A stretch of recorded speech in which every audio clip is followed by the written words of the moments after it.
गांव में एक आलसी ज्ञानचंद रहा करता था। वह रोज सुबह उठता, पूजा करता, खाना खाता और सो जाया करता, जिसकी वजह से उसकी पत्नी बहुत परेशान रहा करती थी।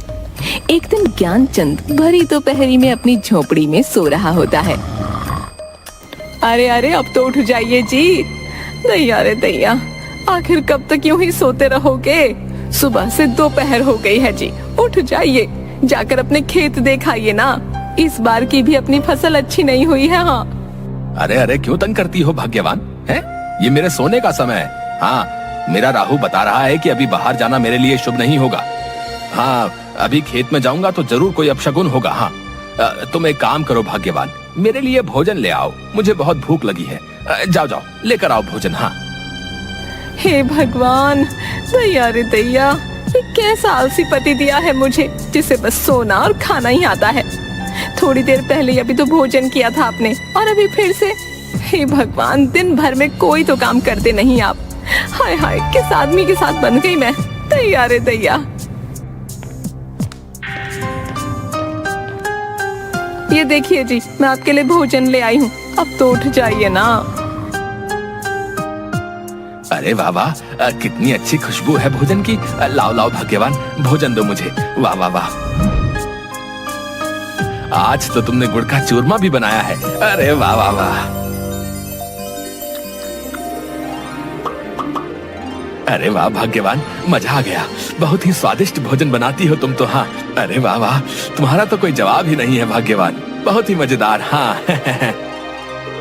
दैया रे दैया, वो सब तो ठीक है जी, लेकिन अभी आप बाजार से थोड़ा अनाज ले आइए, घर में अनाज खत्म होने को है। ऐसे में मैं क्या भोजन बनाऊंगी? क्या कहा भाग्यवान? अनाज खत्म होने को है? अच्छा अच्छा, ले आऊंगा कल सुबह जाकर। अभी बाहर जाना अपशगुन होगा। हाँ, अभी तो तुम्हारे हाथ का स्वादिष्ट भोजन खाकर मुझे बहुत थकान हो गई है। अभी मैं भाग्यवान ऐसा करता हूँ कि सो जाता हूँ। अच्छा, मैं सोता हूँ। दैया रे दैया, हे भगवान, आपको तो दिन भर सोने के अलावा कुछ नहीं सूझता। जब देखो तब आलस। मैं बहुत तंग आ गई हूँ आपसे। अगर ऐसे ही चलता रहा तो मैं अपने मायके चली जाऊंगी। हाँ, बता देती हूँ आपको। अच्छा अच्छा, ठीक है भाग्यवान, बाद में सोचूंगा इस विषय के बारे में। अभी मुझे नींद आ रही है। हाँ, तुम मुझे सोने दो। हाँ। जिसके बाद ज्ञानचंद खर्राटे लेता हुआ सो जाता है। अगली सुबह एक साधु महाराज ज्ञानचंद के घर भिक्षा मांगने आते हैं। अरे कोई है? साधु को भिक्षा दे दो, भिक्षाम देहि। अरे साधु महाराज, क्या चाहिए आपको? बताइए मुझे, मैं अभी लाकर देती हूँ। हाँ। बेटी, मैं काशी यात्रा से लौटा हूँ, मुझे बहुत भूख लगी है। अगर खाने को थोड़ा भोजन मिल जाता तो थोड़ी शांति मिलती बेटी। अरे हाँ हाँ, क्यों नहीं साधु महाराज, आइए आइए, हमारी झोपड़ी में आइए ना, मैं अभी आपके लिए भोजन लेकर आती हूँ। हाँ। अरे क्या हुआ भाग्यवान, क्यों चिल्ला रही हो? अरे मुझे मेरी नींद से जगा दिया तुमने। आखिर किससे बात कर रही हो? अरे दैया रे दैया, उठ गए आप, ये तो चमत्कार ही हो गया। देखिए देखिए, काशी से साधु महाराज आए हैं हमारे द्वार पर। ज्ञानचंद साधु महाराज को देखकर थोड़ा खुश हो जाता है।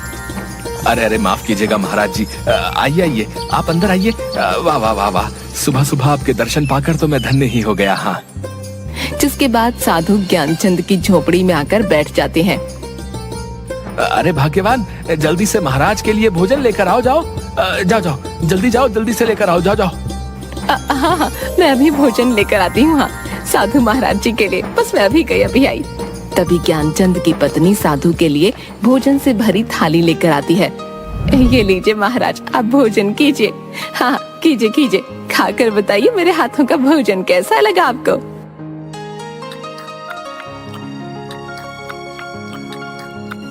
अरे वाह वाह, बहुत ही स्वादिष्ट भोजन था। मेरी तो आत्मा ही तृप्त हो गई बेटा। सच में तुम्हारी पत्नी के हाथों में तो माँ अन्नपूर्णा का स्वाद है।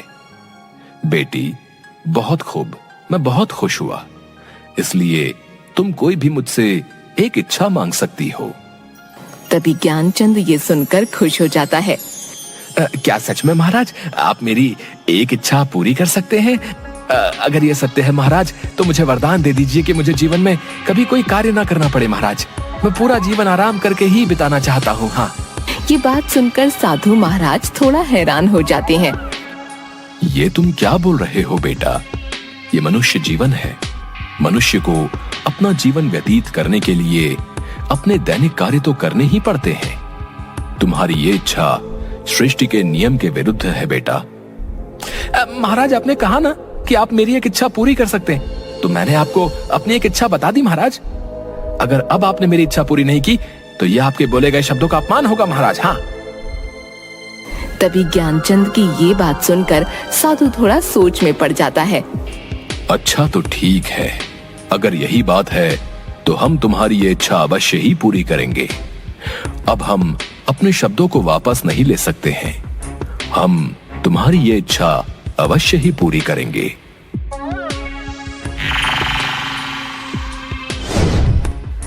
डरो मत, ये जादुई राक्षस है। ये तुम्हारी हर इच्छा पूरी करेगा। तुम्हारी इच्छा है कि तुम जीवन में कभी कोई कार्य न करो, तो ये जादुई राक्षस तुम्हें कोई कार्य नहीं करने देगा। तुम्हें जो भी कार्य करवाना होगा ये जादुई राक्षस कर देगा। लेकिन याद रखना, इस जादुई राक्षस को तुम्हें हमेशा किसी न किसी कार्य में ही व्यस्त रखना होगा, क्योंकि जिस दिन इस राक्षस के पास करने को कोई कार्य नहीं होगा ये तुम्हें ही खा जाएगा।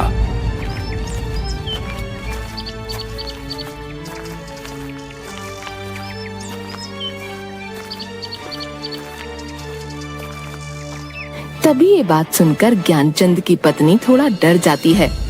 तैया रे तैया, नहीं नहीं, ये आपने क्या कर दिया जी? अपने आलस में आकर साधु महाराज से कैसी मूर्ख इच्छा मांग ली। मुझे तो आपके लिए बहुत चिंता हो रही है जी। अगर किसी दिन इस भयानक दिखने वाले राक्षस ने आपको ही खा लिया तो मैं क्या करूंगी जी? अरे भाग्यवान, तुम व्यर्थ में ही चिंता कर रही हो। ऐसा कुछ नहीं होगा। अब तुम देखना मैं इस राक्षस से कैसे सारे कार्य करवाता हूँ। हाँ, अब तो मुझे कोई कार्य ही नहीं करना पड़ेगा भाग्यवान है, और तुम्हें भी मुझसे कोई शिकायत नहीं होगी। हाँ। हे मनुष्य, बोलो, मैं तुम्हारा क्या कार्य कर सकता हूँ? क्या आदेश है तुम्हारा? जल्दी बताओ, वरना मैं तुम्हें ही खा जाऊंगा। हाँ। जाओ जादुई राक्षस, बाजार जाकर अनाज की बोरियां ले आओ। जाओ जाओ, घर में अनाज की बोरियां नहीं है। हाँ हाँ ठीक है, अभी जाता हूँ, लेकर आता हूँ अनाज की बोरियां। और वह राक्षस अचानक से गायब हो गया और तुरंत ही अनाज की बोरी ले आता है, जिसे देखकर ज्ञानचंद और उसकी पत्नी हैरान हो जाते हैं। तैया रे तैया, अरे जादुई राक्षस, तुम इतनी जल्दी अनाज की बोरी ले आए? मेरी तो कुछ समझ नहीं आ रहा। मैं कोई साधारण राक्षस नहीं हूँ, बल्कि एक मायावी राक्षस हूँ। इसलिए जो भी तुम मुझे कार्य करने को दोगे उसे मैं अपनी मायावी शक्ति से पल भर में ही कर दूंगा। अब बताओ और क्या कार्य करना है, वरना मैं तुम्हें ही खा जाऊंगा। ज्ञानचंद थोड़ा सोच में पड़ जाता है। अच्छा अच्छा ठीक है, तुम यहाँ से मेरे खेत में जाओ और जाकर सिंचाई कर दो। जादुई राक्षस, जाओ जाओ। ठीक है, मैं तुम्हारे खेत की सिंचाई करके अभी आया। दैया रे दैया, सुनिए जी, मुझे तो बहुत डर लग रहा है। ये जादुई राक्षस तो सच में बहुत भयानक है जी। अगर सच में इसने आपको कुछ कर दिया तो? अरे भाग्यवान, तुम देख रही हो ये कितनी जल्दी मेरा बताया हुआ कार्य कर देता है। देखो, अगर ये मेरे साथ रहा तो मैं सदैव आराम से जीवन व्यतीत करूंगा। हाँ, तुम चिंता मत करो, ये मुझे कुछ भी नहीं करेगा। हाँ, मैं हमेशा ही इसे कोई ना कोई कार्य देता ही रहूंगा। हाँ। तभी वो राक्षस फिर से आ जाता है। हे मनुष्य, मैं तुम्हारे खेत की सिंचाई कराया हूँ। तुम्हारे खेत की सिंचाई करके मुझे बड़ा ही आनंद आया, लेकिन अभी मुझे बहुत जोरों की भूख लगी है। जल्दी से मेरे लिए भोजन का प्रबंध करो, वरना मैं तुम्हें ही खा जाऊंगा। अरे नहीं नहीं जादुई राक्षस, तुम क्या बोल रहे हो? इन्हें कुछ मत करना, मैं भी तुम्हारे लिए भोजन लेकर आती हूँ। हाँ। तभी ज्ञानचंद की पत्नी राक्षस के लिए खूब सारा अलग अलग तरह का खाना लेकर आती है। सारा भोजन चटकर जाने के बाद, और भोजन लेकर आओ, जाओ मुझे और भूख लगी है। जाओ मेरी भूख शांत करो।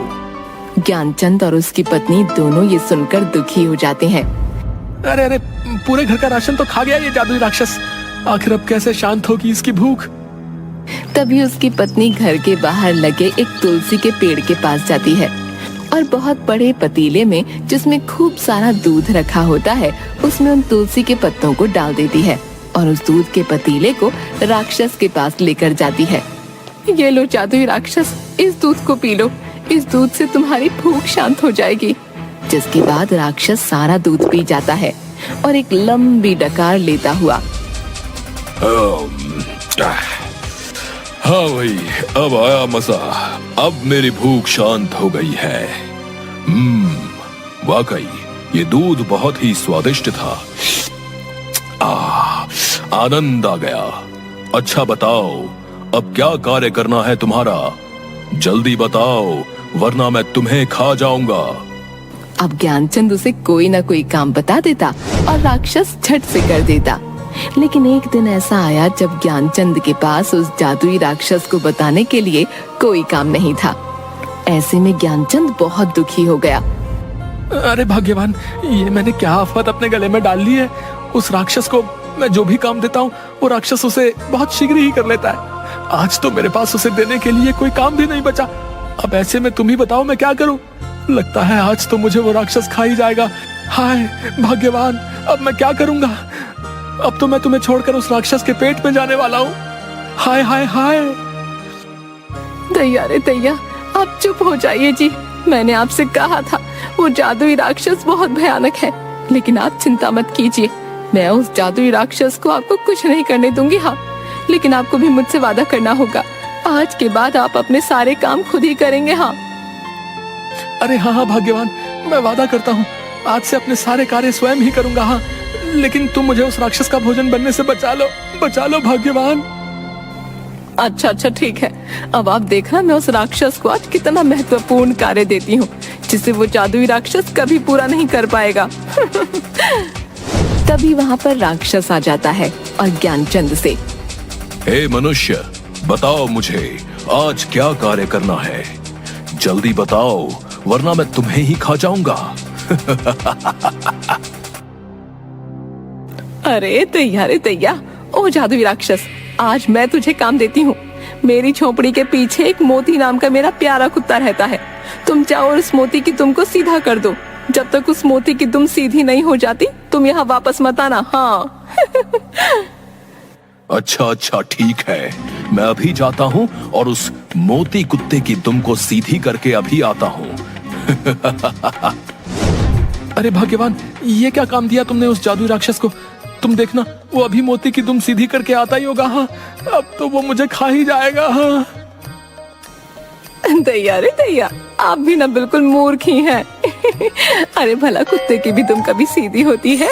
वो जादुई राक्षस मोती की दुम को कभी सीधा नहीं कर पाएगा। हाँ, और ना वापस यहाँ लौट कर आएगा।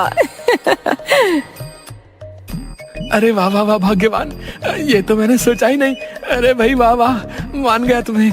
क्या दिमाग लगाया तुमने भाग्यवान। हाँ भाग्यवान, बहुत ही अच्छा। हाँ, अब वो राक्षस वर्षों तक कभी मोती की दुम को सीधा नहीं कर पाएगा। हाँ। जिसके बाद अगले ही दिन से ज्ञानचंद अपने सारे काम खुद करने लगा, किसी आलस के बिना। और उधर जादुई राक्षस मोती के पीछे उसकी दुम को सीधा करने के लिए कई वर्षों तक यूं ही भागता रहा। न तो वह कभी मोती की दुम को सीधा कर पाया और न लौटकर ज्ञानचंद के पास आ पाया।